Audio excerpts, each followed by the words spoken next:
Warriors of the Deep, Part 1, starting in 3, 2, 1, go. So, this is a story, other than being a fucking meme in our friend group due to my like of it. This is a story that's very special to the two of us in particular. Because As this is the story we fucked to the first time we did a video together. Yeah, I mean, the video's awful. Like, we're awkward as shit around each other, but, like, yeah, Well, I think it was this the is first time you had ever done a video. well, not the first time I'd ever done a video, but ever done a group video with like someone that I met over the internet, like through the Doctor Who community. So yeah, I had at um, least had practice with Jacob in the streams of Doom, mhm. but I am your father as far as YouTube goes. Yeah. So this was the very first like ever like discussion we had, voice to voice, as it were, about Yeah. Doctor Who. So yeah, I Do you guess in want a to way, see the evolution of my voice? Because it has changed. I was more nasally, like, what, 4 years ago? Maybe was it three? 4 years? It No, might it be three. I might think be it's three. three. I want to say it's three.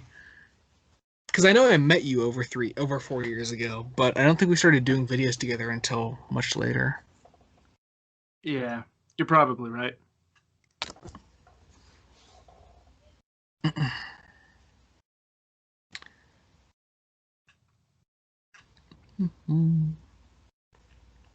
Also, I know you guys can't tell this, but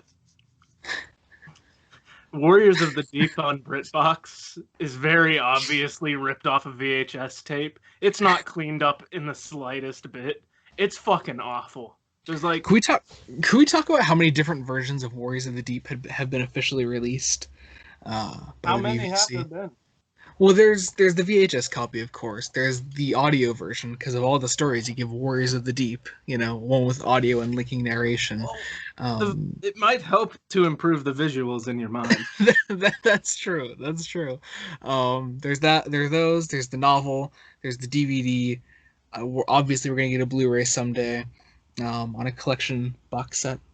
What else? I think there's something else that I'm forgetting about. There's the Tales from the TARDIS version, which is just an abridged version of the novel. Mm. I think it's read by Peter Davison too. Oh wait, here he is, Fresh Cut Davison. Oh, look at him.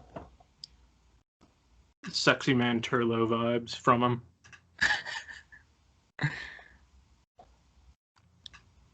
Speaking of gingers,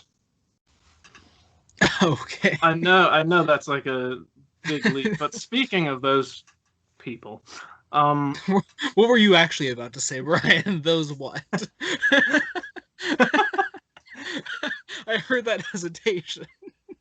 uh no eyebrows, people. All right, but yeah, speaking of those people, recently, my my little sis, some ginger kid's been simping over her. Oh, yeah. And he's like, That's a weird conversation that's going up on YouTube. it is. Yeah, It'll be fine. But he's got like a little ginger neck beard in it. And my sister's just like, no fucking thank you. Jesus. Just because of the neck beard, or more the simping stuff? He's also not particularly bright. Ah, fun. Yeah, so it's a it's an oof situation. And I mean, Imogen's never had to deal with that before, so she's just sort of like, oh, I tell him no, right? It's fun. So this being a Silurian story, we have some nice cross promotion here. This will probably come out a few days before I the. played the main villain in this one. I could finish the sentence. Yeah, sure. Yeah, so, so this will come out a few days before the sneak peek for the Scales of Injustice, which comes out on the 12th, which should be really really Cybergun exciting. reuse. Sorry. Oh, is it really? Yeah, it'll cut back to it soon. Yeah, right there. You see it? Right there. His hand's just covering it. He's walking in Uh, front of it. Right there. oh, okay. Hmm. Weird. Yeah, there's a lot of prop reuse in this one. It's kind of the worst part of the story, I think. So So I don't hate the Silurian costumes in this. They're not as good as the Doctor Who and the Silurians ones, but I don't hate the costumes because I think in design they still look pretty decent. It's how they act and what they do that's the problem. I don't like the really, really slow movement, and I don't Well, like that. that's part of like the how they act though. Like visually though, I think the costumes are fine. Well, I also don't like that their mouths don't move in this one. I like, Yeah, but again, that's part of how they act and how they move. It's just like logistically they don't entirely work, but like again, aesthetically they look great. I think specifically that head mold. I love that head mold. I think the eyes are designed so it looks like they move around in their sockets too. So yeah. Yeah. Ooh, that wasn't One good thing though. I one just thing saw that the does really actor bother me blink. one thing that does really bother me though is that the red eyes on the top are used for their talking rather than them actually killing people. That's a good point. Yeah, I really don't like that. We are trying to be the Daleks. It's like if you just designed the costume so that the mouths moved, you wouldn't need the red light to blink. Oh shit, I never sent you that script that I had to send you. Sorry, totally unrelated. But man, I What need to send script? you that script. Oh no, Evolution. Jacob already sent it to me. Well, he probably just sent you the Google Doc and I didn't send you No, he sent the me a PDF. PDF. The ass made a PDF himself. Probably. Let me double check. I think he just labeled it 6 or something. Not 6. Labeled it what? Not 6. Whatever number it is.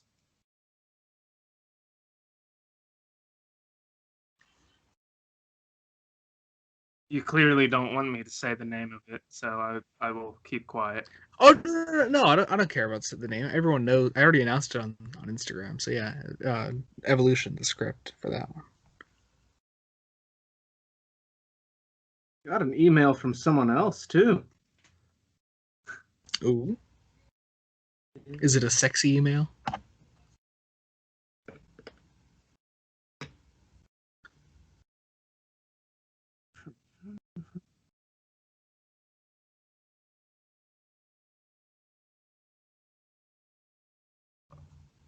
Oh, just one of the other people I've done voice work for messaging me. I'll get back to them since we're in the middle of something, but yeah, Oh, 12 just PDF. 12. Is that really how many adaptations we will? Oh shit, it is.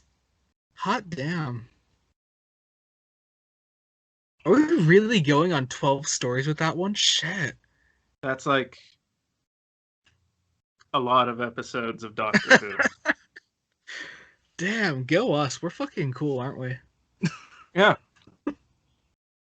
There are people who take years to make the shit we do. Part of it Man, might also. I'm glad we've gotten into such a pattern that like, we can do it as regularly as we do.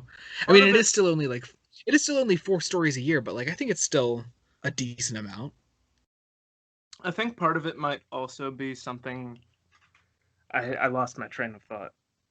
Something along the lines of you have set up a lot of deadline expectations for your actors, and people who see you and me, or just you and anyone actually interact on video, see that in our banter we pretend to be easily irritated with each other, and so they perceive that, and they think you're gonna whoop their ass if they're late. Oh wait, seriously? Do people get that vibe from us? I don't think so, but it would be funny if they did. They're just like intimidated to audition for a project because and we're then, just like then they we're just exaggerated assholes to each other. then they audition and they're afraid we'll just go Gordon Ramsay on their asses.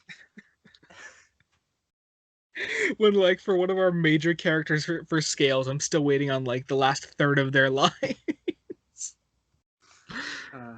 And I'm just like, it's cool. I have enough to work with until like the end of the month. Just it could wait.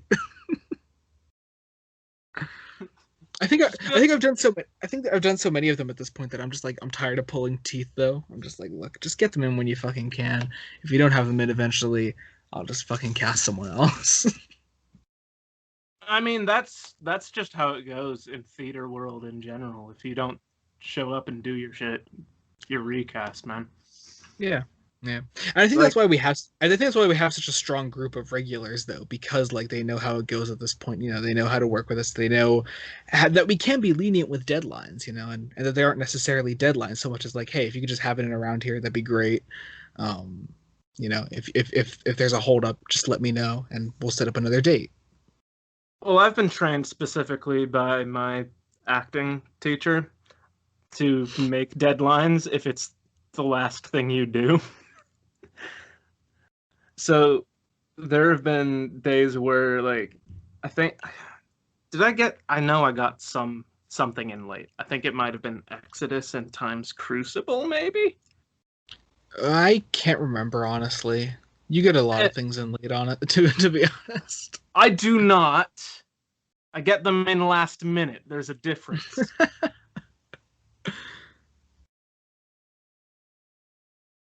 Wait, did you have Shanzi in late for Times Crucible? I can't remember. I think I may have done Hitler and Shanzi a little late. I was in the Hmm. middle of two really stressful plays that had like a lot of intricate movements and things. Thankfully, the play I'm doing around this time is a lot more laid back and chill. It's like a Nice.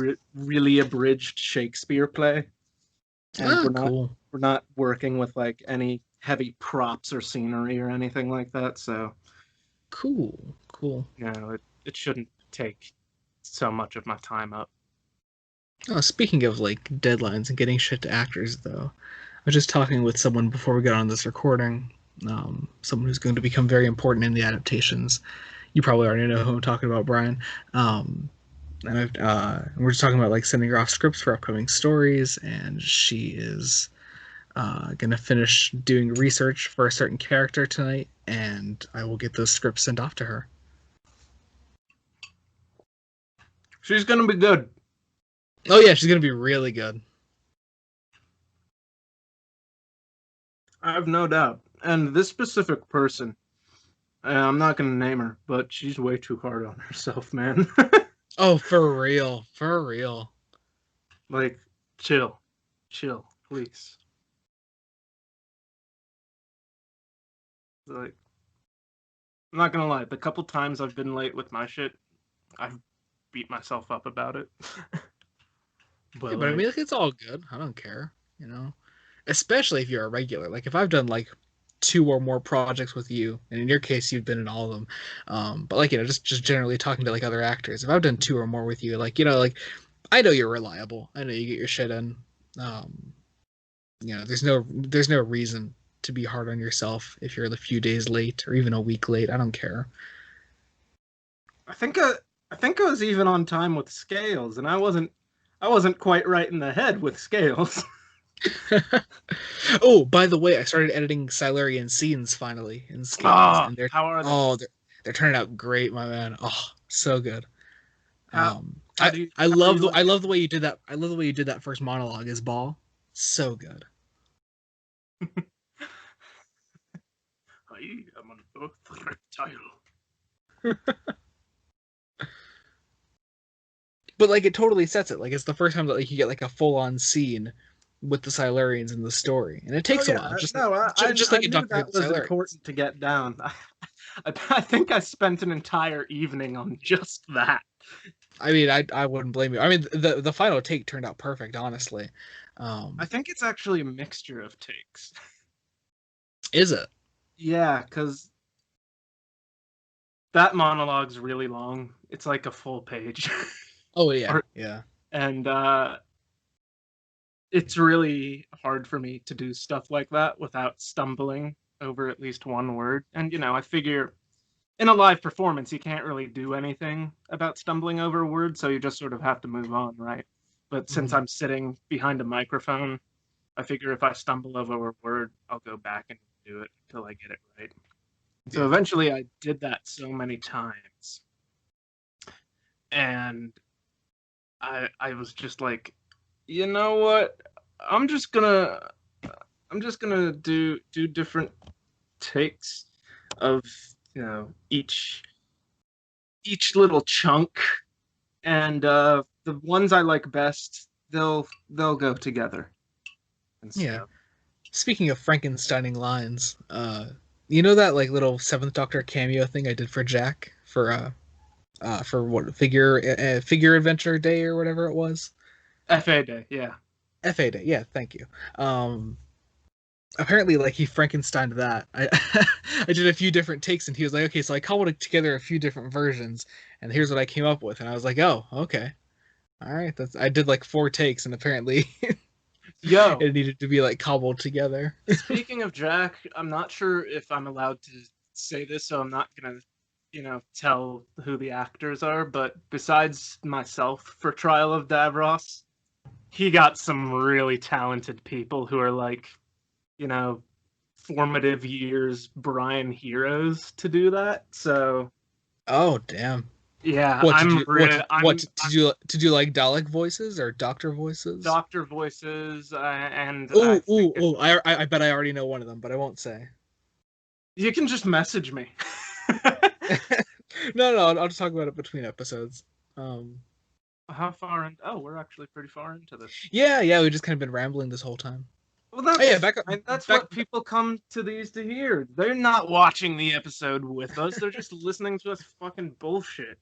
Oh yes, back on Silurian voices to sort of bring us kind of back on topic. I told you I was editing Silurian scenes and scales, and I guess like in my attempt to make the Silurian voice sound more feminine for Augie, um, it sort of turned out like an almost Warriors of the Deep esque Silurian voice, which kind of works for the character actually. But I think it's just the way that like I did like the voice in the initial recording and then put the Silurian effect over it.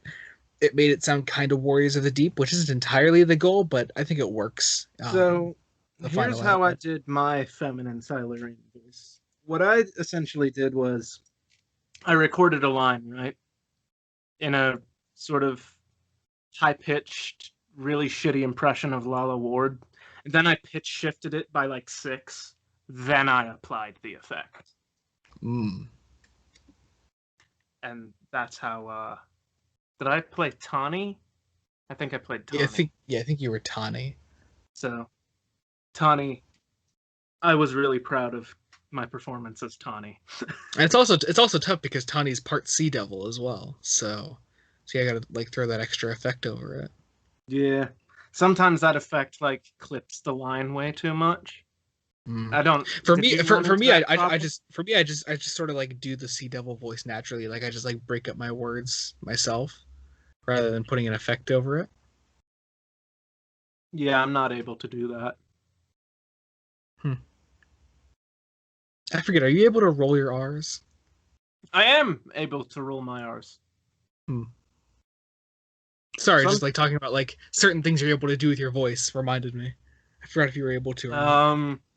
what's an R rolling word? Ah, I know. Reproduction. Very clever. Re. Re.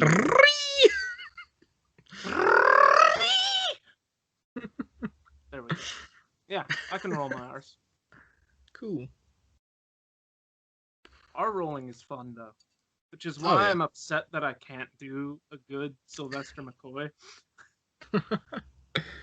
Because every time I roll, because sometimes I'll accidentally do it. I'll accidentally roll my R's Hmm. just while doing a British accent, and I go, "No, that's not right. God damn it." Yeah, yeah. I remember when I was recording Scales of Injustice lines, I had to like get out of the habit of doing McCoy. So like recording Doctor lines, every now and then just like a random R roll would pop up in my third Doctor lines. I'm like, nope, you didn't do that. That's not right. Yeah. What's really weird is when you're doing the Sixth Doctor, and then he R rolls just I can't really I can't strong, imagine the thick Sixth R Doctor R rolls. roll.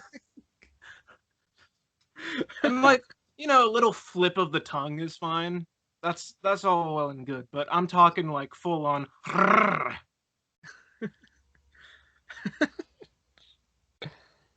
I've been like, how do you even do a Colin Baker voice in our role? I can't do it on purpose. I kind of want that outtake next time you're recording Six Doctor lines. I want to hear that.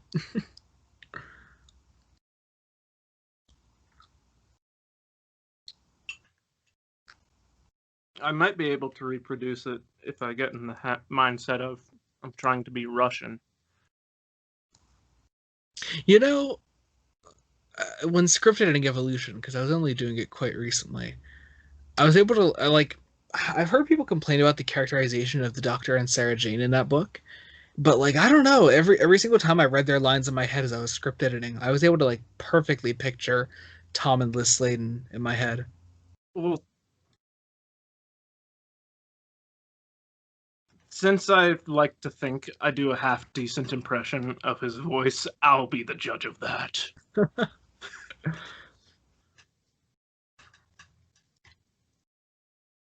It's a lot of if I were to compare it to like another time I've heard you do the Tom Baker impression for like Revelation, it's a lot of lines like the I like to keep on my toes line. It's a lot of like that inflection. You know what line I'm talking about? I like the darker Fourth Doctor stuff where he's Oh, oh, there are a few really good ones like that. Actually, you get some really good like Seeds of Doom shouty ones towards the end too. see the shouty ones. Those are the ones I have trouble with. Mm. Because if we're talking like, oh shit, what's his name? I can't remember his name. Anyway, the one where he's like, bye bye. That's fine, and Mm. anyone could probably do that. Um, But but you're talking about like him like yelling at Scorby in Seeds of Doom, right? Like Scorby, that like that's what you have trouble with, right? um, I can do his whisper yell, pretty all right. No, no, no. Like when he screams at the dude, when he's like Scorby. Yeah, mine'll probably sound a bit like Kieran screaming about his football players. Jeez. If anyone was on the Lord Slar Discord that day, you'll know what I'm talking about. I was not on the Lord Clark Discord that day, but I can imagine what that sounds like. No, my players. That story came from Jerry. He was playing some, online football game with Kieran, and Kieran was like, "You'll never be able to beat my team." And then Jerry beat his team, and as Jerry just sort of leant back, very pleased with himself, Kieran just screamed, "No, my players!" But obviously it sounded worse than what I'm doing. And Yeah. the way Jerry described it was, Oh wait, here we go. The best cliffhanger. Wait, it's coming out. I love this. "Face it, Tegan, he's drowned." Man, that first episode went by fast. Shit.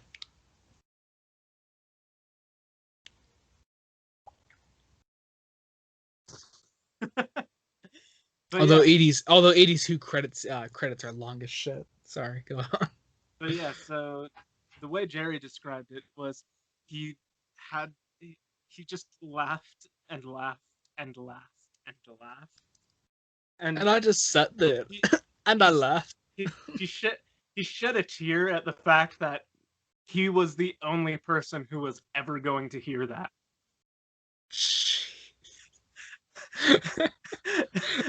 He was just so sad nobody else would hear it. Oh my god.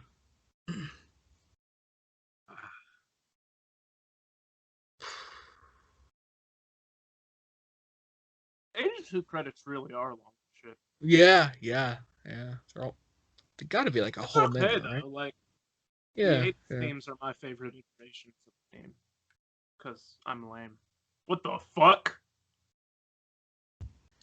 Warriors of the Deep, Part 2, starting in 3, 2, 1, go. And we're off. And we Still are off. VHS quality. We love it.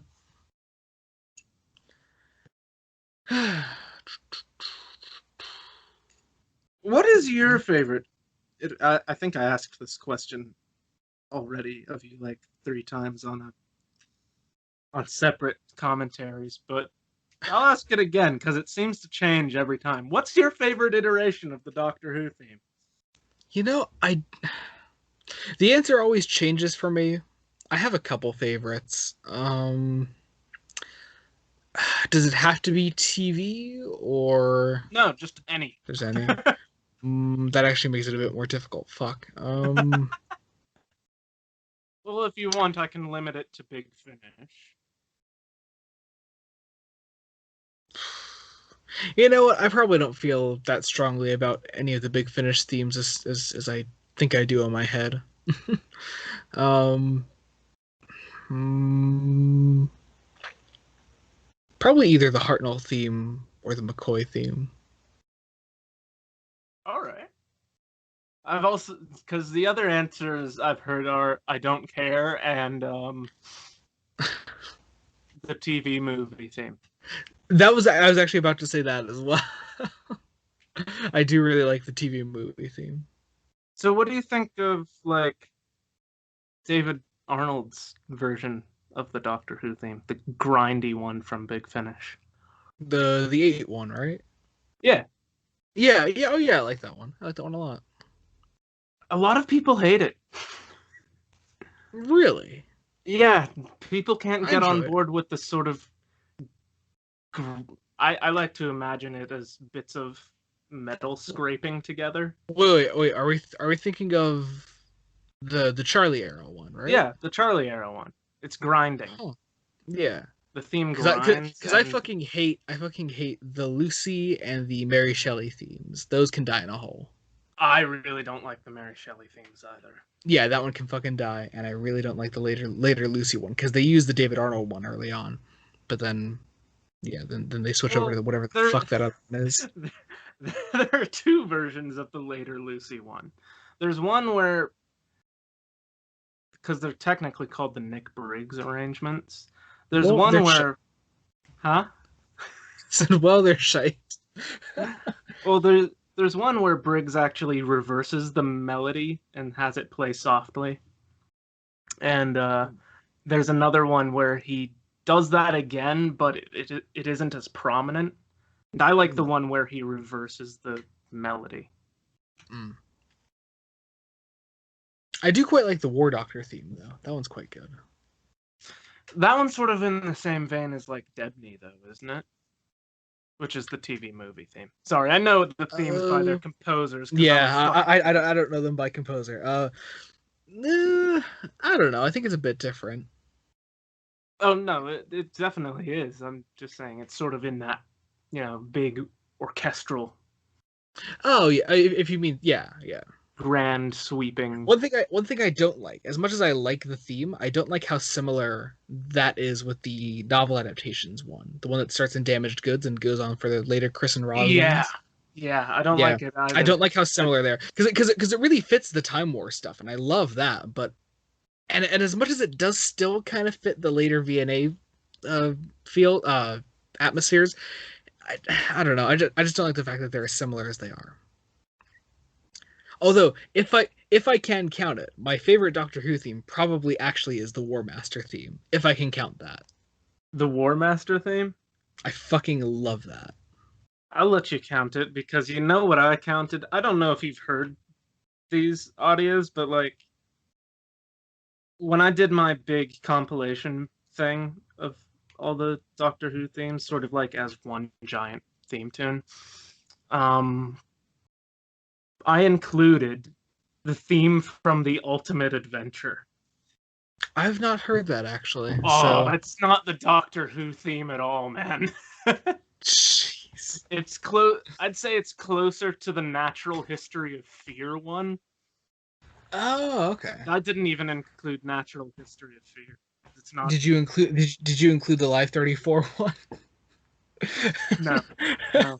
There were a few Big Oh, Finish ones I didn't include just because they were too different from the original theme. I figured Ultimate Adventure made sense because it was a Doctor Who stage play at one point. Now the Ultimate Adventure theme, was that used in the actual stage play, or was it made strictly for Big Finish? I think it was made strictly for Big Finish. Mm.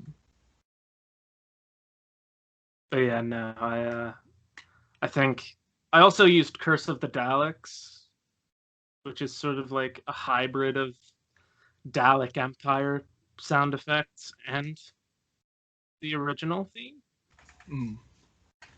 Makes it really creepy and cool, but it does interrupt the flow a bit.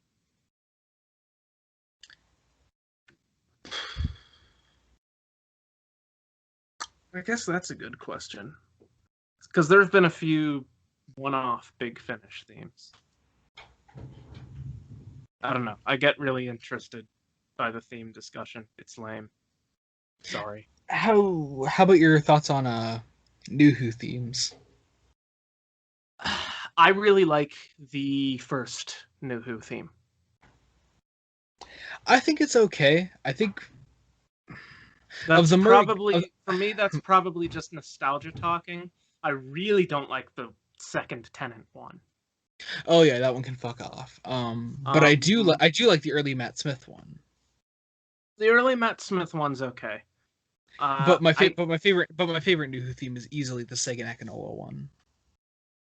Yeah, I think that's a go figure. I like because they're again this is a one-off theme, but after that it's probably the theme they used for the Snowmen.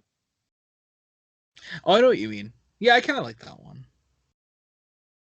The Snowmen theme's pretty cool. After Yeah, that, right. Series 7B's theme kind of they modify it just a little bit, and it makes it ever so slightly shitter. You know, controversial, I know, but I don't hate the Series 7B title sequence. I don't hate it either. I mean, I fully admit that it isn't good. I think it's the most okay, second most classic Who of the New Who title sequences. What's the first most? Oh, the Whittaker one. Yeah. Yeah. But second most in like just strictly like I don't want to say how cheap it looks, but like more so in like in the kinds of effects it uses, it looks like something that would have been created in like the 80s. Yeah. Talking about the 7B theme of title sequence, of course. Yeah, I think I concur with your opinion on that. The only bit that really distracts me is there's like this weird spazzing out cluster of stuff that's just cat shaped, and I hate it. That's like the one cat thing. Shaped? I'm not gonna point it out to you because once I point it out, you won't be able to unsee it, and it'll bug you. Now I'm gonna look. Now I'm gonna look for it next time I watch a Series 7B episode. So, although I do really like finally the inclusion of the Doctor's face in that one.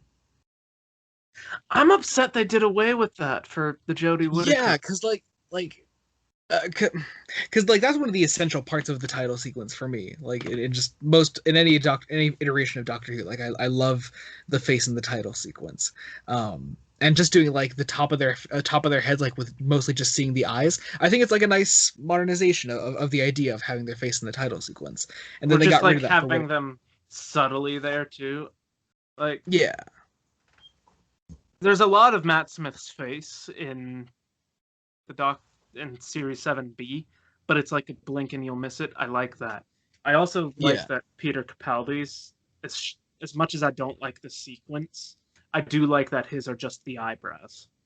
Yeah. So it's a nice spin on it, I think.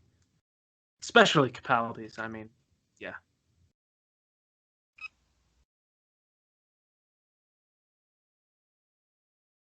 So Warriors of the Deep exists.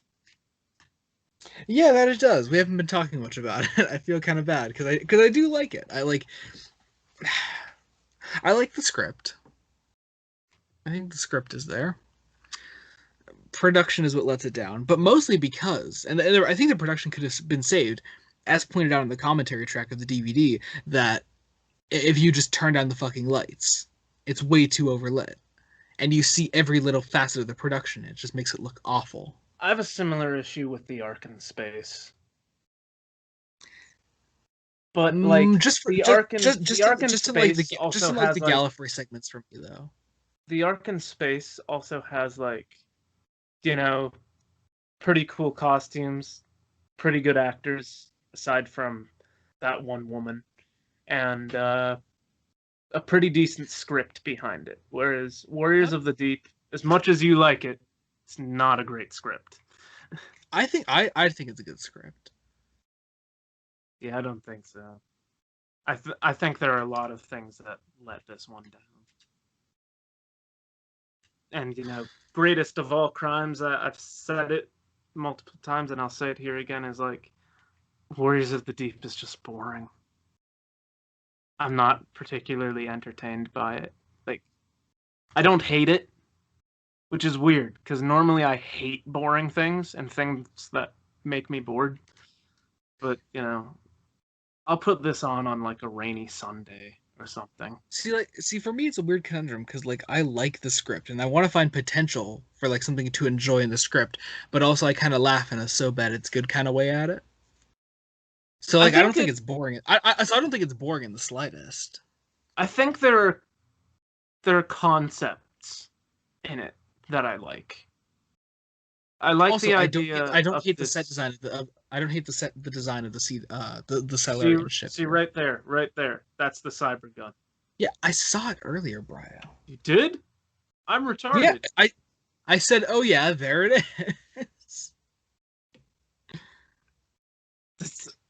It just distracts me so much.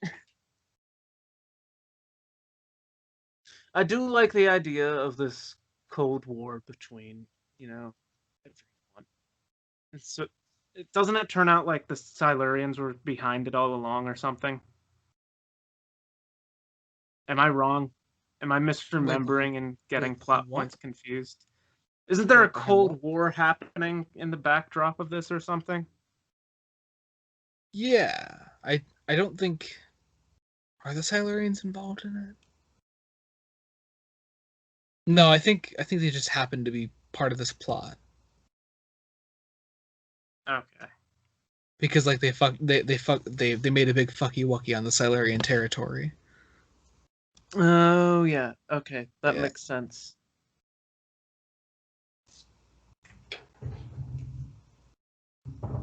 Which is a big missed opportunity in the script to not like actually build up the Silurians and Sea Devils rising, like them like awakening and then like unleashing their plan on the humans here. Yeah. I do like the idea of a futuristic Cold War. That just screams great potential storytelling for me. Oh yeah. And I do like the idea of the Silurians, getting involved in that as a result of it being fought underwater. But actually, I'm surprised there was never a Cold War Silurian story. I mean, I guess you consider Doctor Who and the Silurians a Cold War story, but not in the way that like they're directly involved with the Cold War. Well, I sort of co-wrote the Goldilocks War, which had Cold War elements to it, but also wasn't a Cold War. And then when Doctor Who actually does a Cold War story, it's a nice warrior story. But if I were to do another Silurian story, I would make it probably similar to Warriors of the Deep in the sense that there's a Cold War going on, but I would make the Silurians and Sea Devils behind it.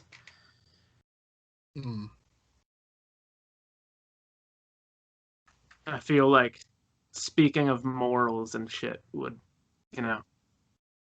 like the Doctor does later in this story with Iktar, that would strengthen something like that.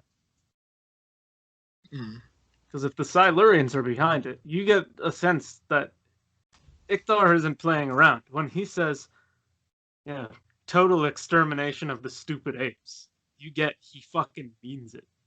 Yeah. Which Also, Maybe. what the hell was Johnny Byrne working on in this script that he builds like this relationship and background between Ikthar and the Doctor?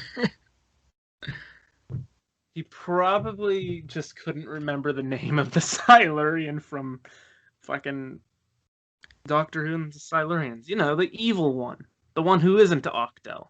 He's probably working on What was is that Morka? Morka. Yeah, Yeah. he's probably working on the assumption that maybe Morka survived, and then just couldn't remember Morka's name. Hmm. Is he named in the story? No. Well, yeah, that's the thing. In the script, none of them are named, but then in the novelization, Malcolm Holt gave them all names. Did this come out before the novelization? No. The novelization was made around the same time as the story. So that is I- weird. Yeah. Sorry, I mean like 3 or 4 years after the story aired, but still, enough time between this and and the novelization. But yeah, that's probably what I think is going on here. Tell you what Unless though, the Target novel, Doctor Who and the Cave Monsters, is fucking great. Like, honestly, like the Target novel is what made me first fall in love with Doctor Who and the Silurians, and then sort of see the TV story in a new light, and hence it became my favorite TV story. well, I saw the TV story first, loved it. Well, Read well, the novelization, well, see, I saw loved it even more. Then saw the TV story again, and now it's just behind Remembrance of the Daleks for me. hell yeah, see that's what happened with me too. Like I saw the TV story first, and then I read the novel and fell in love with it. So we had like the exact same experience with that. Yeah, so it's Doctor Who and the Silurians is fucking fire. It is.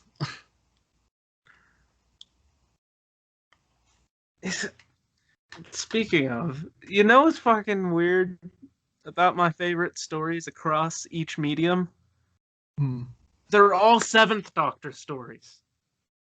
Yeah, that's fucking weird. McCoy should be your favorite Doctor, my man. But he isn't. Why It's though? I don't know. Got fucking I, blood heat, night thoughts, and 'cause remembrance of the Daleks. Like, I think the way I put it was other than Night Thoughts, because McCoy is definitely my favorite thing about Night Thoughts. In each of those stories, the Doctor isn't really my favorite thing about those stories.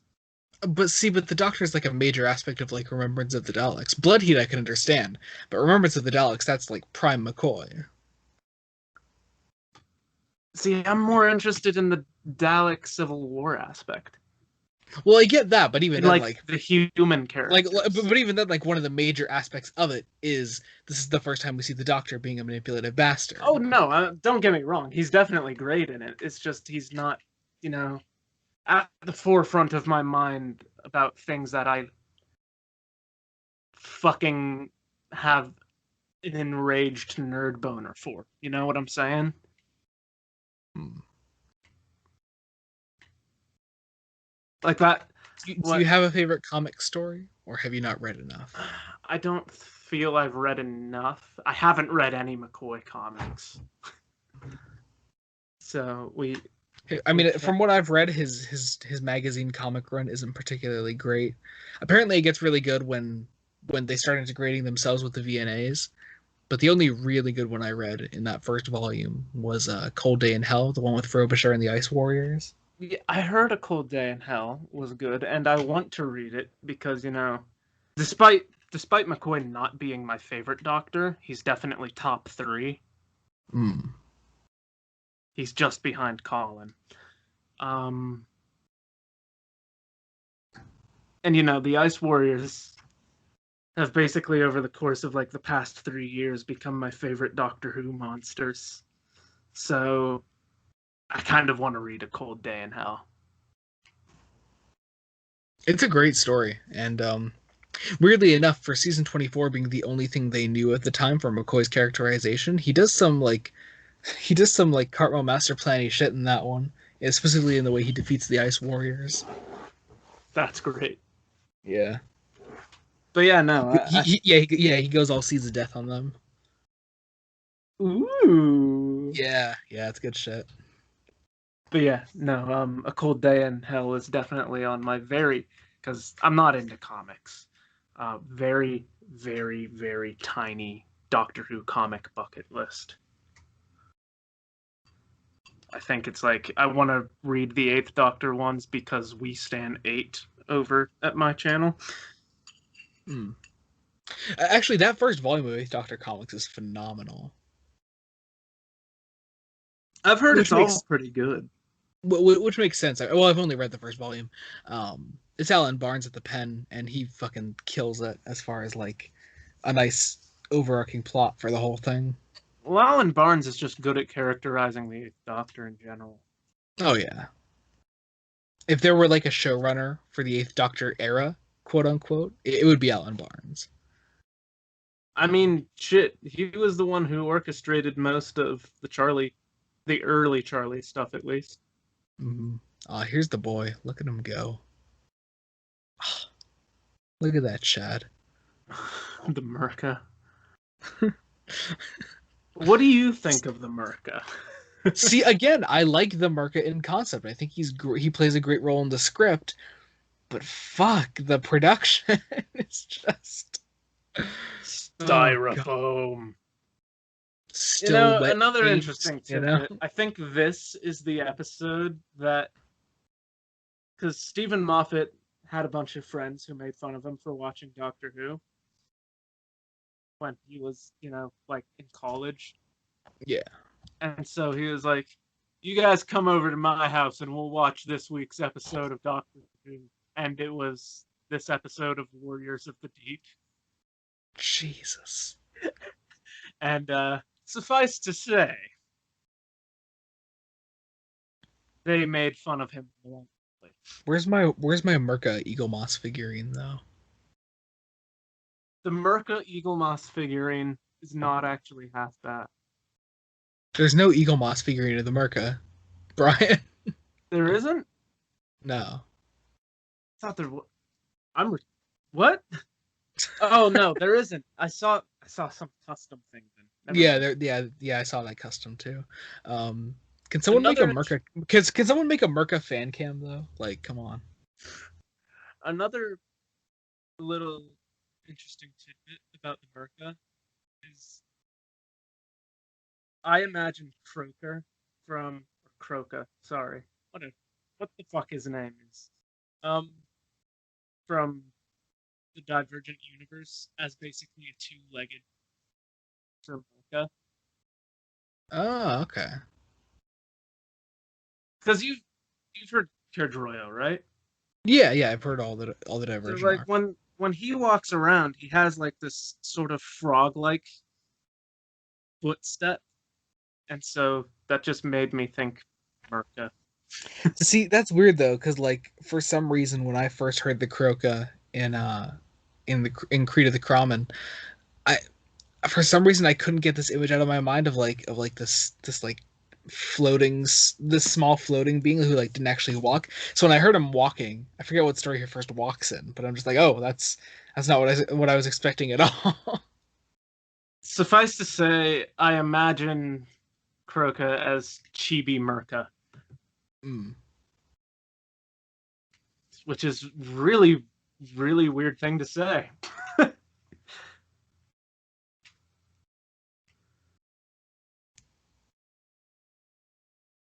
The man who touched kids. No, Brian, no. Warriors of the Deep, Part 3, starting in 3, 2, 1, go. In case anyone was curious who Brian was talking about, he was talking about John Nathan Turner at the end there.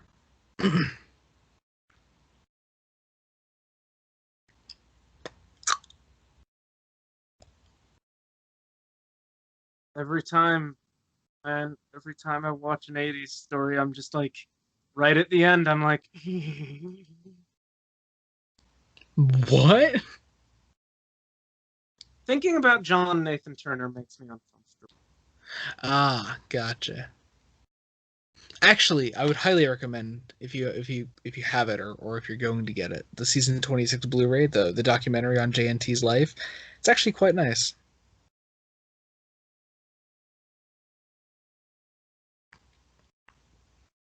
Like they don't fuck around with his like questionable things he did in life, but at the same time, it's a celebration of his life. Did you say they don't or they do? No. Like they don't fuck around like in like presenting it. Like they talk about it still. Oh, they they don't dodge that he did questionable things, but No, they don't dodge it, but like it's still a celebration of his life. well, And it's actually that's quite, and it's nice. actually quite nice. Yeah, yeah. Not gonna lie, like it kind of made me tear up at the very end. It was really nice.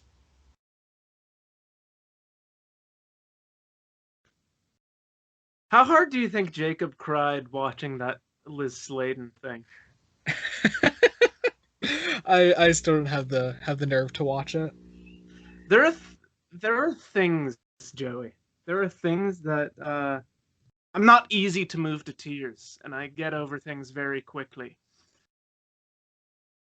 But holy shit, Tom Baker legitimately tearing up like that. Just that one singular clip alone Oh fucking yeah, broke my goddamn heart. yeah. Speaking of in memoriam sort of Doctor Who things, um, I finally got my hands on the Tom Baker complete first season Blu-ray. Wait, what? Oh yeah, you didn't know that? I replaced my season 12 Oh yeah. Sorry. Yeah. Sorry. and I got the I Blu-ray. didn't know how that related to In Memoriam at first, Brian. Oh, yeah, no, speaking of that, I got that. And on it is this little documentary about Ian Marter's Target stuff. Oh yeah, I've seen that. They also talk about Scratchman in it, and his role with that. Ye- And believe it or not, Scratchman got to a point to where there were shooting scripts for it.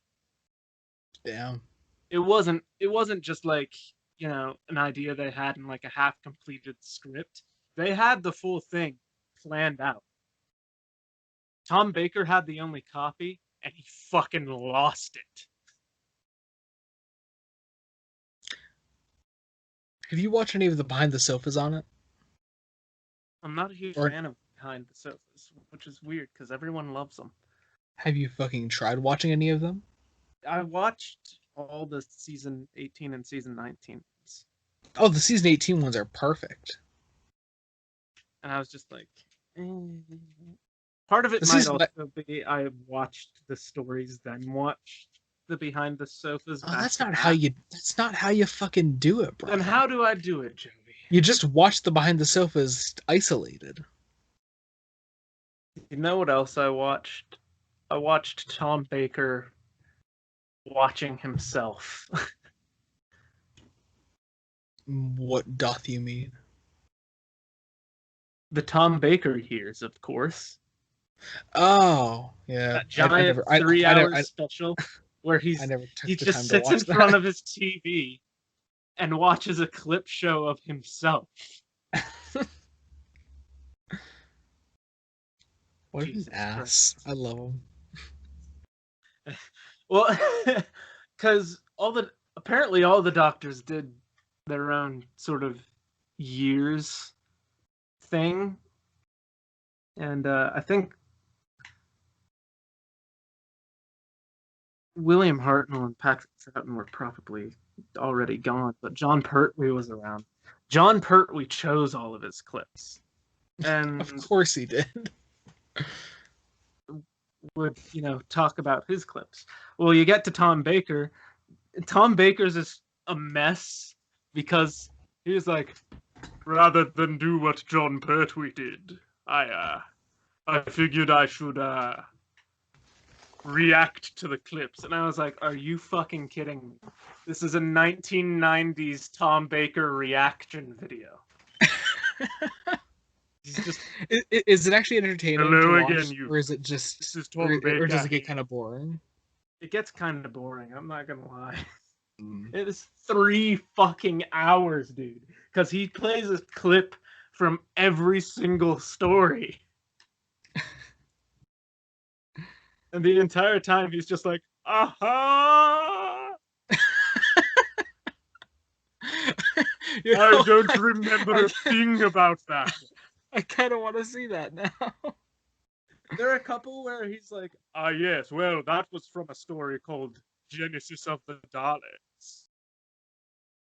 And, you know, he gives like some detailed reminiscing on them, right?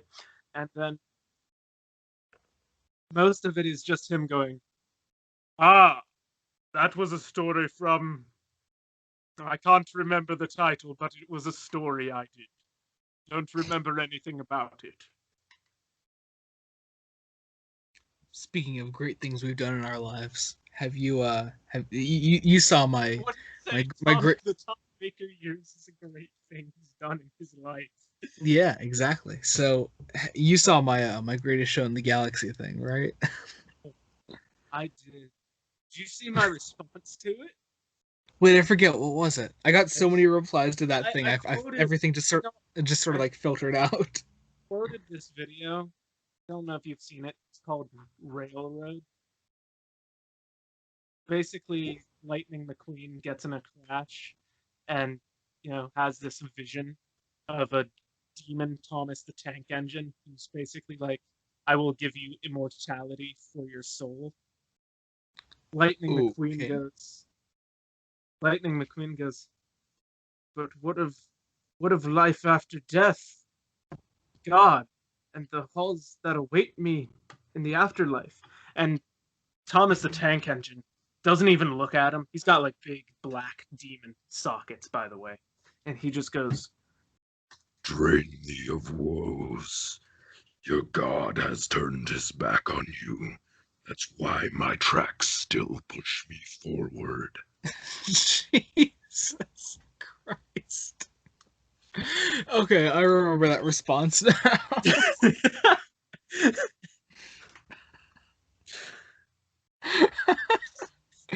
Jesus.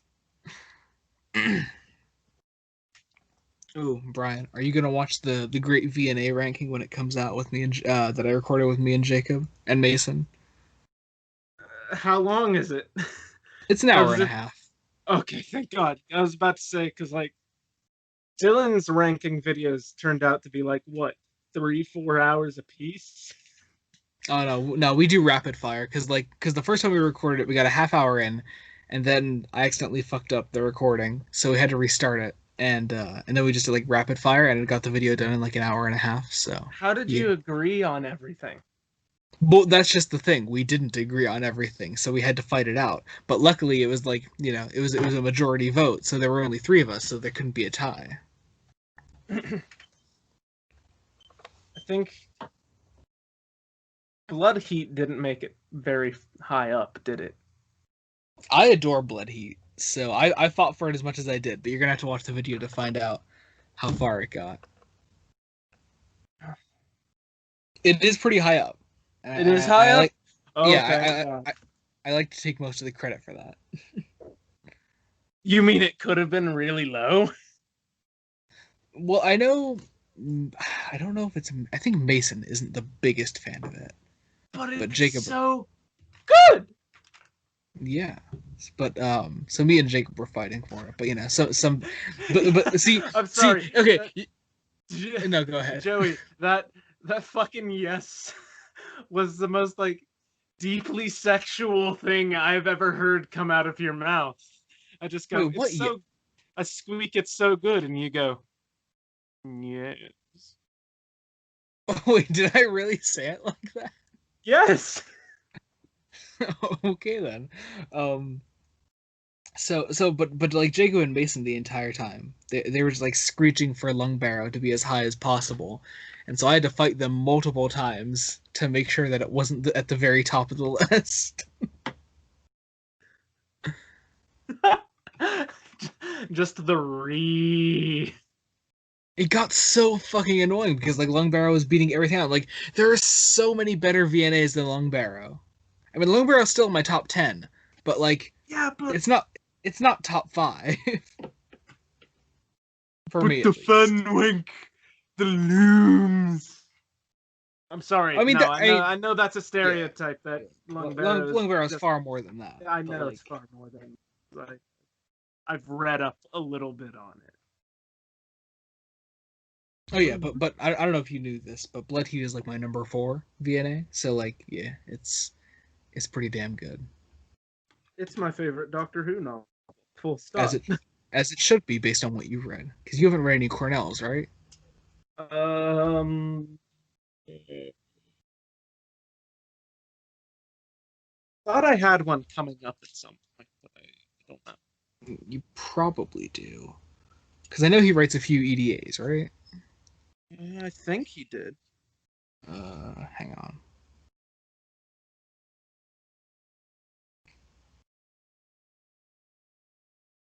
So what book did you just pass in the EDAs? I still haven't read Seeing Eye, bro. So the latest EDA I read was fucking Dreamstone Moon. you still have a while before Paul Cornell's first EDA. Right, but I think I sent you a list a while ago of like all the Doctor Who novels that are on my current to read list, which there's like 100 of them. So were there?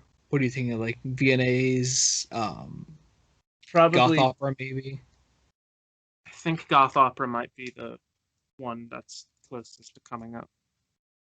Because there's also Maybe. his VNAs are Time of Revelation, Love and War, No Future, Human Nature, and Happy Oh no, then Endings. I've well, I Oh, haven't that's right. No read Future. Yeah, because you can read the alternate history cycle. Okay. I haven't read all of Love and War, but I've read about half of it. Why did you only read half of it? It was before I had the attention span to get through an entire Doctor Who novel. So like, Gotcha. I think I was 12. Because Love and War is one of like the only 3 VNAs that are better than Blood Heat, in my opinion. Because very, very, very early on in, my knowing Jacob is when he sent me PDFs of all the Doctor Who novels ever. Yeah. And then very soon after that,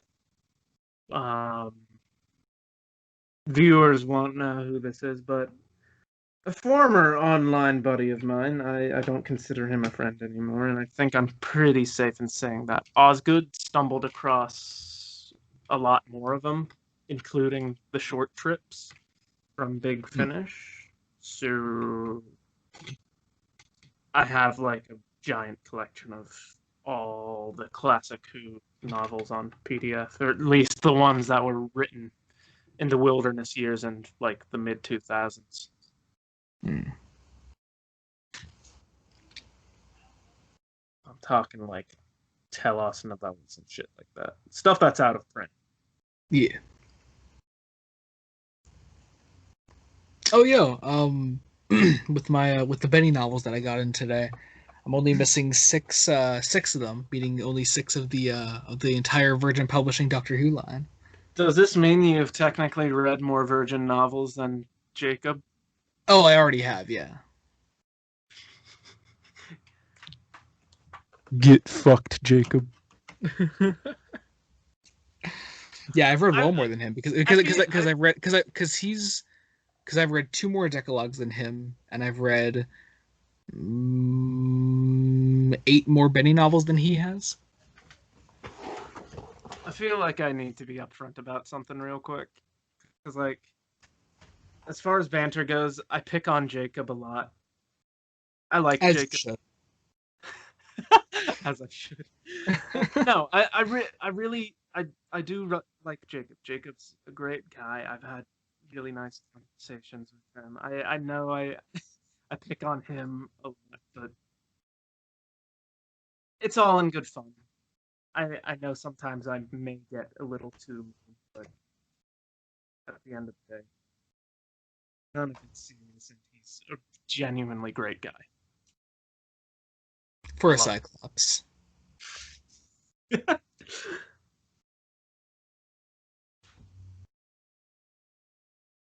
Basically, Jacob because I know you tune into these sometimes. If you're still listening, Fuck love off. you.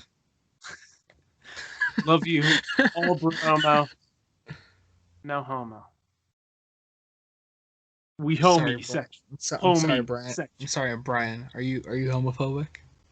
Homie section. Are you afraid of being homosexual with Jacob Licklider? Mainly because I'm not gay. Yes.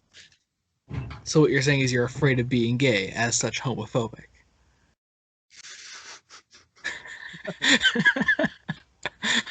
I'm not afraid of being gay because I know I'm not gay. Only because you're too afraid to explore the possibility of being gay. Fuck off, Joey. I like tits and pussy. Is that what you want to hear? I don't like dick. That was the most American thing I've ever heard you say. Oh, I upped the American in my voice, dude. Yeah. Of course it's the most American. Are we really almost done with this episode? Shit. Yeah! We got like a quarter of it left. Ooh, the VHS-ness. We love it. I'm just saying, this one better get updated effects. Watching the season 21 box set, they give it to like Twin Dilemma or something else. Like, give the Sea Devil guns like new sound effects. You know, maybe give them some lasers or some shit. Make it, I don't know, better than this, man. Oh yeah, apparently the Talons of Wing Chang updated effects are really good. I still have to watch them. CGI the Merca, for the love of God.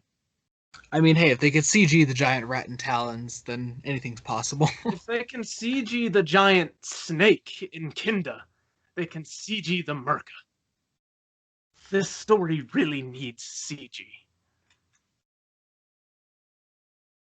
Maybe, you know, do some AI darkening of the set so the seams aren't quite as noticeable. That would be a CGI See, replacement. but that's just the thing. Like, that's just the thing. I don't. As much as I say, like, oh yeah, I would love to see these things. I never watch special editions anyway of Classic Who stories. See, I watch special editions. I always make sure to watch the original version first, though. But, you know, I've seen it, you know, so I don't really mind putting on CGI replacements if it enhances the visuals. There is one CGI replacement which doesn't do anything for me, and that's the Ark in Space one. Wasn't that like the first one though? Probably. Yeah, it was.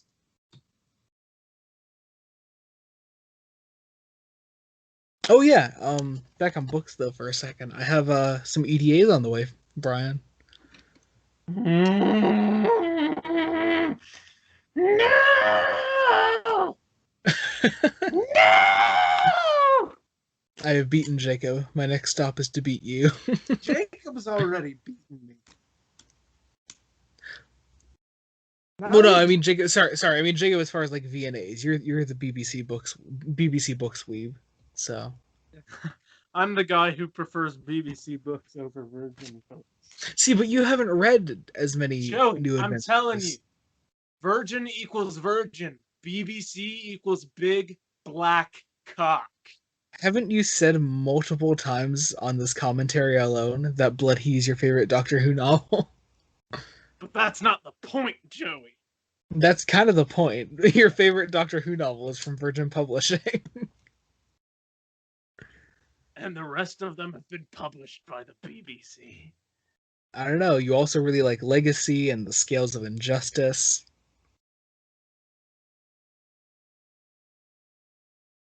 Scales of Injustice is cool. I wouldn't say it's like top 10 though. Oh, I fucking love Scales.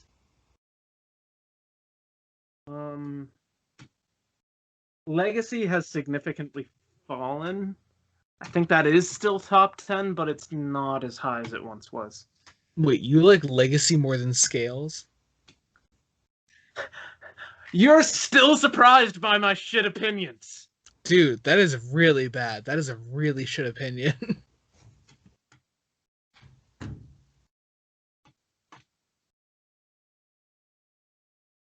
Well, you know what else is a shit opinion? What? Genuinely liking Warriors of the Deep. I rest my case. See, but I've said bad things about it throughout this commentary again multiple times. I just like the script, and there are aspects that I can enjoy in a so bad it's good kind of way. It's a decent story.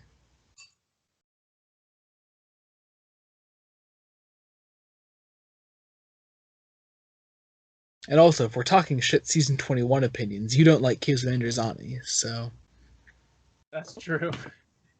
I do not like Caves of Androzani. Which is really weird because it seems like Caves of Androzani should be my cup of tea. But there's just something about it, man. I can't get into it.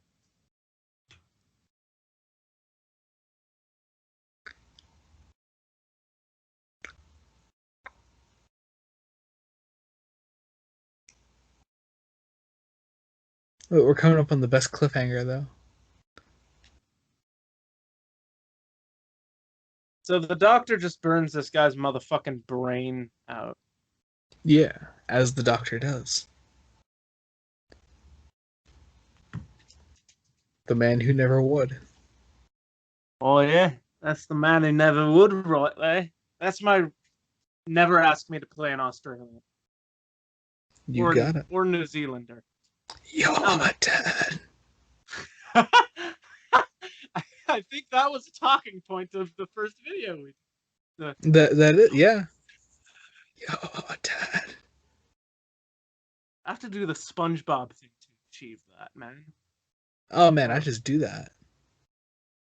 Yeah, I gotta do like Tom Kenny vibrating his chin. Ah.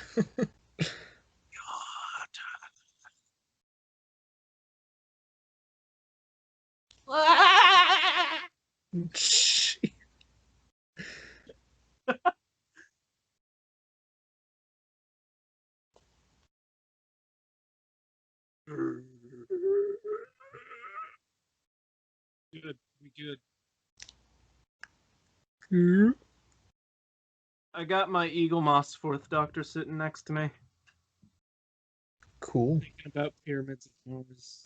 I could get my Warriors of the Deep Silurian next to me.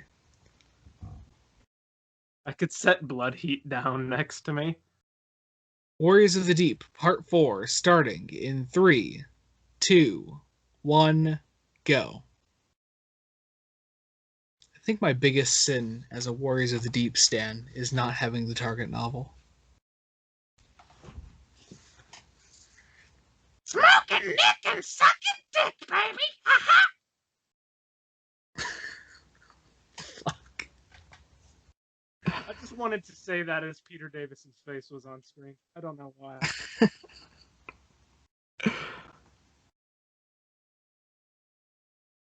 I don't know. Between takes, I got talking about my Toad voice, and just made one. And now you want to suck some dick. I thought you of all people would have seen that meme. It's this guy. He takes a puff of his vape and he puts auto tune over it. He goes, smoking, licking, sucking dick, baby. All right then. How about that?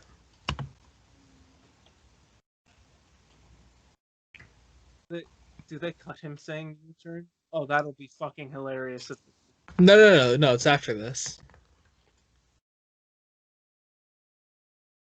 I wonder if it's a different take, though. It is! Holy shit! It's a different take!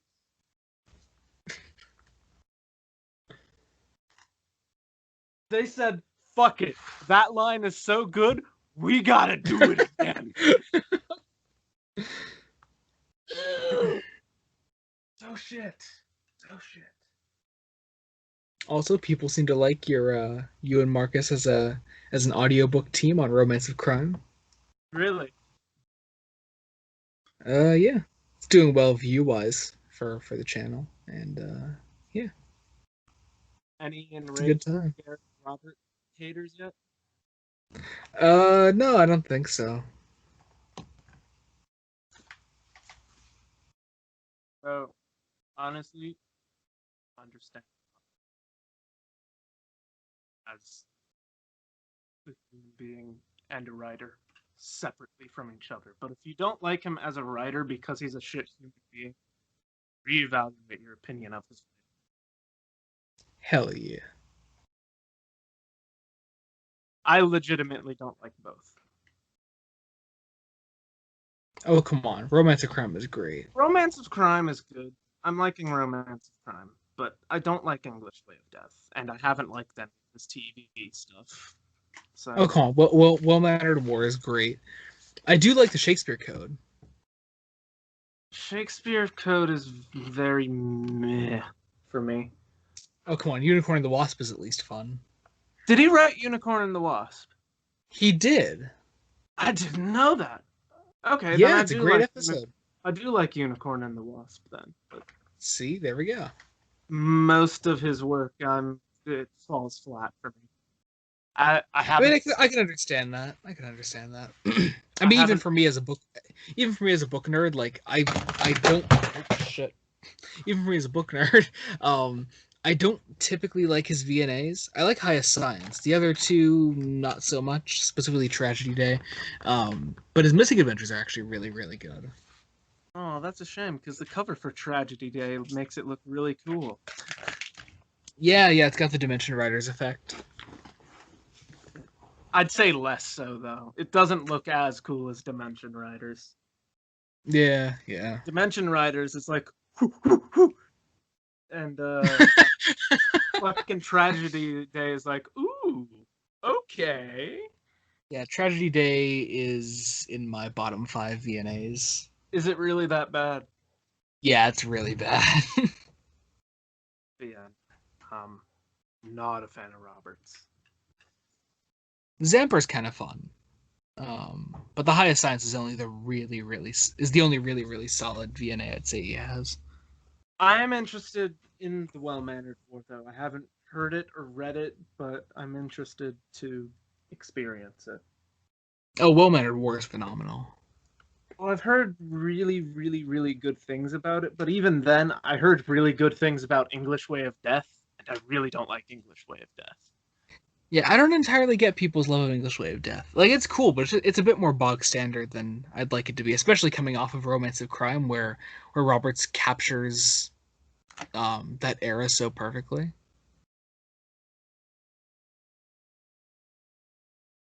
What's with the bubble wrap on these beds? Have we passed the scene where the fucking Sea Devil turns to snot? No, it's still coming up. That's in this episode? Yeah. I like that scene a lot for some reason. That's like the one effect Yeah. that's really I'm telling fucking you, Warriors of the Deep, Part 4 of Warriors of the Deep is actually a really good episode of Doctor Who. like on its own, this episode's pretty fire. Yeah. It's just Especially the rest like of it. especially now that you've gotten rid of the Merca, so like you don't have like the biggest Get rid of the production Merca, error, all like the Larry annoying side Bates. characters like Ingrid Pitt. Wasting fucking Ingrid Pitt in this story is Warriors of the Deep's biggest sin. Time Monster is pretty shit too. I don't know. Well, but Ingrid Pitt's good in the Time Monster. You're only saying that because you like her tits. No, she's a great character, and I like her off of the Master in that one. Actually, Delgado in particular is actually really good in that story. Pulling your leg. But yeah, no, she bounces off Delgado really well. Yeah. She's not great in this one. Yeah. What was I gonna say though? Shit. I was gonna say something. Oh yeah. One last comment on Gareth Roberts' Virgin Publishing books. His first Doctor novel, The Plotters, is actually also really good.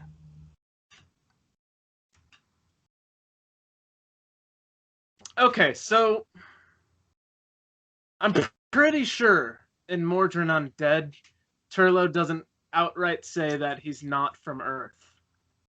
So when Yeah, does this? no. I, dude, I So have when no when fucking does this clue. become a thing that he's not from Earth? Does I that forget, start man. here? Because I feel Or like it wait, should no. start. Wait, does he say it in Modern Undead? Because doesn't he like make some sort of comment about like not liking being around humans or something? I don't fucking know, dude. It's just like I've looked for this answer in season 20. I know I've actively sat down and watched Turlo's stories pre Warriors of the Deep and not picked up on where he says, "Oh yeah, I'm an alien," as if it's just meant you just meant to know. And like this is the first story I think chronologically where I've picked up on him saying, "I hate Earth people." He might say it in Terminus. Oh yeah, but Terminus is shit, and who wants to rewatch that? Mark Strickson is so good though. Oh yeah, yeah. Like as shit as He's- Turlo is on TV, this guy's a great was- actor. Oh yeah, Mark Strickson's great, but like I don't know, I do like Turlo's character in the Black Guardian trilogy. Eh, I'm not big on Turlo on TV. That's So sort I of thought. like Oh wait, early no, kid- that was Dylan that agreed with me on that. That he really likes Turlo in the Black Guardian trilogy. Because Turlo's like the only good thing about Terminus. I can't make that joke because no one will get it. Well, then don't make the fucking joke. You'll get it. Oh, well, what is it? Hidden gem.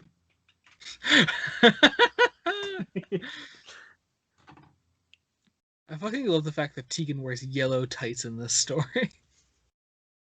Does she? I haven't noticed because I'm lame.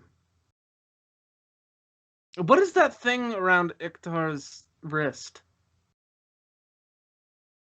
I think he did something with it earlier, but for the life of me, I can't remember what. Oh, Peter Davison is so good in this episode. He's so good. I'm telling you, like Warriors of the Deep Part 4 is a really damn good episode. Peter Davison doesn't give a shit for the first 3 episodes. In this one, he's on fire. Look at him. He's in his element.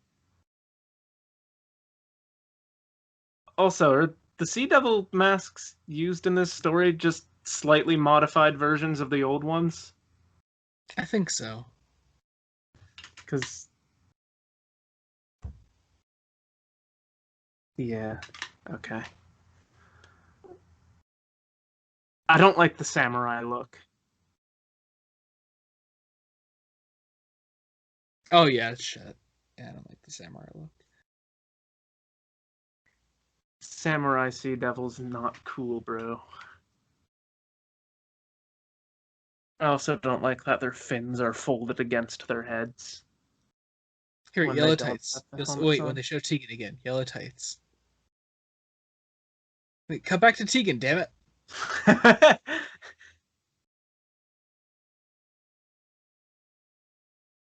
Fuck. Anyway, fuck, What are you fucking? fuck, Fuck. fuck. Iktar be thick though. Where's my Samurai Sea Devil Brigadier Cat spinoff? What? Samurai Sea Devil Brigadier Cat. like like Nicholas Courtney as Woolsey? Yeah, yeah. It's funnier You- to call him I don't- Brigadier Cat. Brigadier Cat? Brigadier Cat versus the Sea Devils. They see yellow tights. I fucking missed it! Damn it!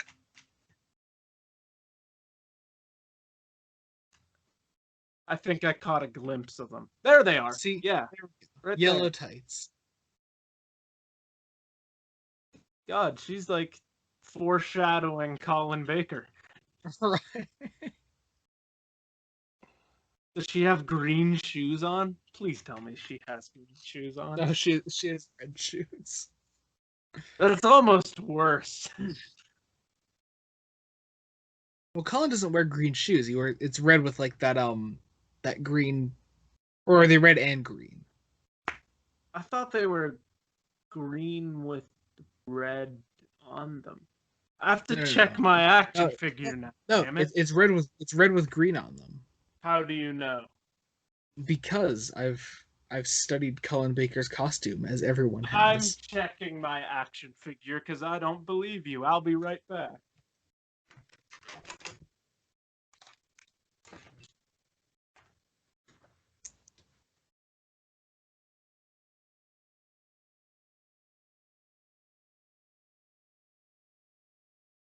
My action figure does not lie. It is green with red. Ooh! I came back just in time for this. See, no, but that's not what his costume. Hang on, fuck. Mucus Sea Devil. Mucus Sea Devil Brigadier Cat.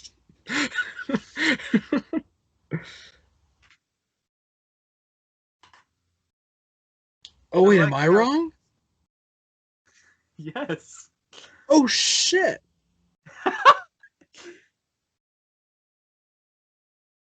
Damn, I am God. it really do be like that sometimes. When you have to admit Brian is right, it's never a good day.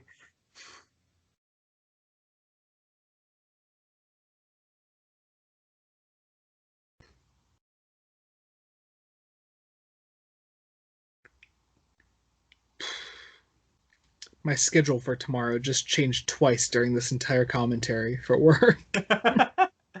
Okay.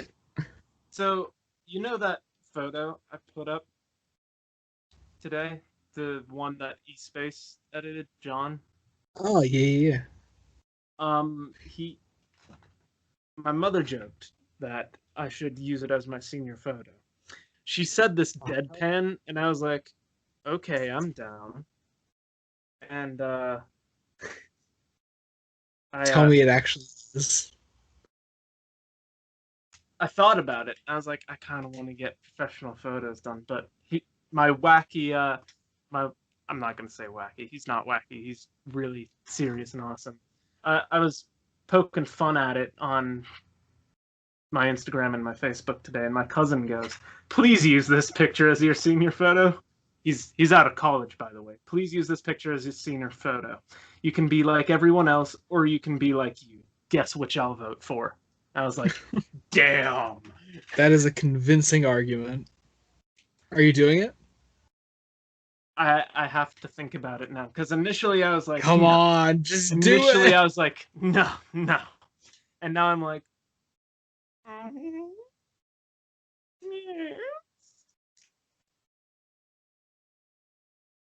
I don't know. I've got time to decide. Not a lot of time, but still time. Oh yeah, because your senior year just started then, right? Yeah. Yeah. And I got permission from John to use it as my senior photo. Oh hell yeah. So I might. Although I did say I was kidding on Instagram. So I've sort of dug my own hole here where I want to No, use just fuck it. Just fucking do it. Also, my buddy said, yo, I will fucking pay you to do it. People, my buddies and my cousin want me to do it. Low key, I think my mom does too. She's like, I'm tempted to let him. Just do it. Just fucking do it, man. I'm telling you. You're gonna regret it if you don't. I didn't have senior pictures because I'm a lazy fuck who didn't take the time to actually get them done. But like you That's have the a golden thing. I wouldn't be taking the time to get them done either. You know what that photo is? It's a fucking selfie I took with my phone. Yeah, and it's beautiful. Fucking do it. It's only beautiful because our boy enhanced it. What a Chad. eSpace is so talented, dude. Oh yeah.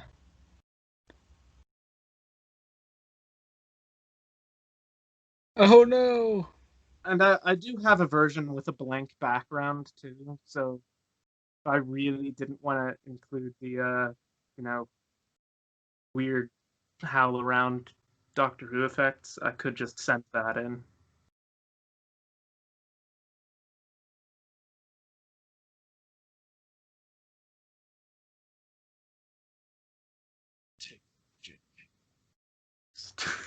So you'd think like of all stories, this would be like one of the ones that like Peter Davison like personally despises with a burning passion, and he does, but he gives it constructive criticism of like how it could have actually been a good story, whereas like a story that he actually despises like Black Orchid, he just rips into it and says like, nope, this is irredeemable, the script is awful, the production's awful, I hated being in this and I want to die. And I want to kill myself watching it. Yeah.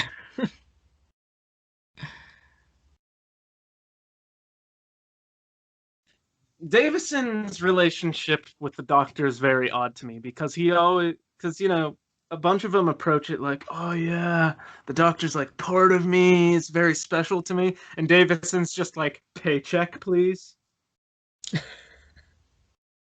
Partly because I think Peter Davison's a relatively successful actor. Oh yeah, So I mean that's how he was hired to begin with. He was already in like 2 or 3 other shows in a lead role at the time. John Nathan Turner basically did a stunt casting with him. Yeah, Peter Davison is just like, yeah, it's a thing I did like 40 years ago. Whatever.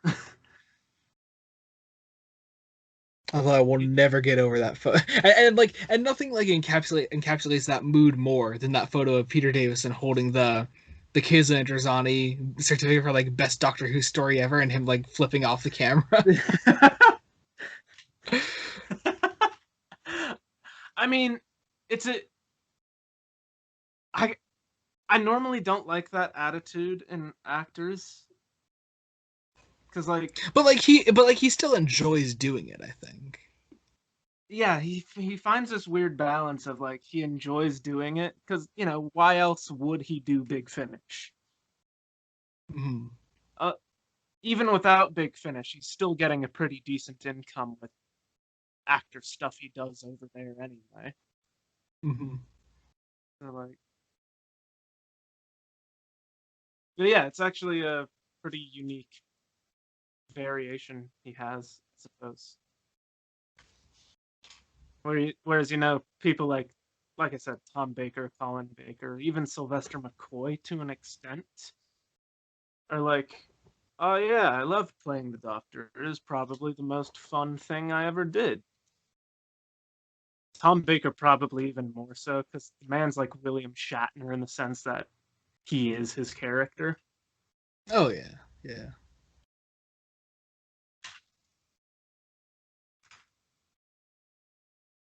Anyway, I think McCoy still loves playing the Doctor, but to the extent of like he wishes it were like when he first started playing the Doctor, where he got to like be himself in playing the Doctor in season 24. Like that, yeah, like he's done the Cartwheel master plan stuff so much to the point where he's like, look, can I just like fuck around and play the spoons which again? is why he's so good in Dark Universe because he's doing a mix.